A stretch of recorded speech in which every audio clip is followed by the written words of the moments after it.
کوئی ایک بندہ بھی غیرت مند نہیں بیٹھا جڑا اٹھ کے انہاں سر لاوے نہیں تو سرکار دے بارے گلاں کر رہے کمینے آ.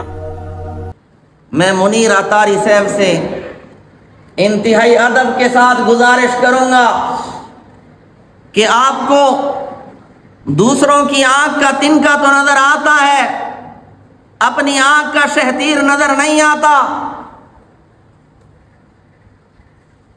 جس تنظیم کے ساتھ آپ کا تعلق ہے اس تنظیم کے سربراہ سے بھی اس قسم کی غلطیاں ہوئی تھیں، وہ آپ کو نظر نہیں آئی. جس نے اذان کی بے ادبی کرتے ہوئے کہا تھا کہ وابیاں دی اذان دا کیڑا ادب ہے، اے تو سور دے سورین.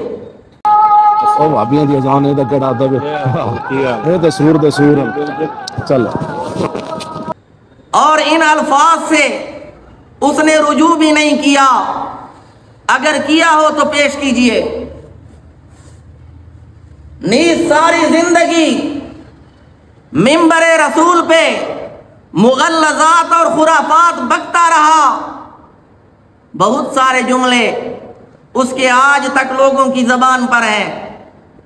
پینڈ دی سیری اور پتہ نہیں کیا کیا خرافات آپ نے بھی سنی ہوں گی. لیکن صاحب اگر گالی نہ دی جائے تو زیادہ بہتر نہیں ہوگا، کیونکہ تیری پہن دی سری یہ والا فکرہ جو ہے وہ سوشل میڈیا پہ اتنا وائرل ہو چکا ہے آپ کے نام کو لے کر کہ آپ جو ہے وہ بات دے بات گالی دیتے ہیں. نہیں جی، آپ میری ساری تقریریں موجود ہیں جی. اگر کہیں ہوئی بھی ہے بات تو وہ میں نے اپنے باپ کی حفاظت کے لیے بات نہیں کی ہے. میں اس پر آپ کے ٹی وی پر کبھی آپ مجھے بلائیں جی تو میں آپ کو کم از کم کوئی 50-60 کے قریب حوالے دے دوں گا کہ جب حضور کی عزت پر بات آئی ہے تو پھر صحابہ نے کس انداز میں گفتگو کی ہے. یہ بہت ساری چیزیں ہمارے پاس امانتیں ہیں علماء کے پاس، ہم قوم کے سامنے نہیں لانا چاہتے. اگر کوئی چاہتا ہے تو ہم انشاءاللہ یہ بات بیٹھ کر بتا دیں گے. اب آپ بتائیں اتلم بعد ذالک زنیم کا کیا معنی ہے کہ حضور کے اور جب میڈیا والوں نے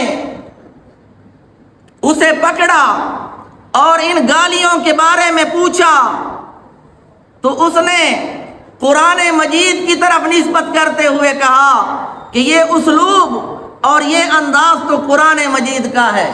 نعوذ باللہ من ذالک. گویا دوسرے لفظوں میں وہ یہ اقرار کر رہا تھا کہ جو مغلظات خرافات میں بک رہا ہوں اس کی تعلیم مجھے قرآن نے دی ہے. نعوذ باللہ من ذالک. تو قرآن مجید کی طرف گالیوں کی نسبت کرنا اس سے بڑی گستاخی اور کیا ہوگی. وہاں پہ آپ کی غیرت کو جوش کیوں نہیں آیا؟ اس کا سر کاٹنے کے لیے آپ نے عوام کو کیوں نہیں اکسایا؟ لہذا منیر عطاری صاحب انتہائی ادب سے عرض کروں گا کہ ذرا ہوش سے کام لیجئے. ہمیں اس پہ مجبور نہ کیجئے ورنہ ہم آپ کی عبارات اور آپ کے علماء کے بیانات منظر عام پہ لائیں گے. اور الحمدللہ تمہاری قبر چٹ عوام سے ہماری عوام زیادہ غیرت مند ہے. لیکن اس کا نتیجہ کیا ہوگا؟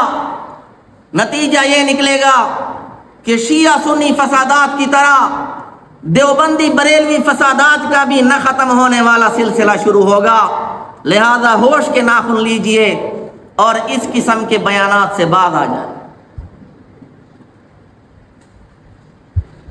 باقی بتقاضائے بشریت مفتی طارق مسعود صاحب سے غلطی ہو گئی جس سے انہوں نے 2 مرتبہ رجوع کر لیا، معافی مانگی.